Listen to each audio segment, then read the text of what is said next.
Hello guys, in this tutorial you will learn how you can save your posts on Reddit in 2025 as a draft, for example, to save it for later. So let us guide you through this. So navigate to Reddit, log into your account and craft a new post by clicking into that plus create button in the top right. And you can, for example, customize and craft your post, enter a title, the type, of course, like a text post, image, link, poll, and so on and so forth. Select your community.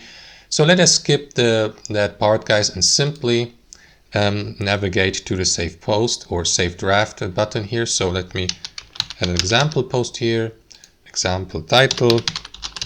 And after that, sorry for the typo, after that you will see that button here being unlocked. So you may save it as a draft.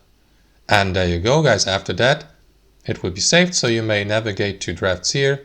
And for example, it will show up here so that you can edit it, or simply click into update draft here so that you may, keep editing it before you post it. And that's it, guys. Thanks for watching, and I'll see you next time.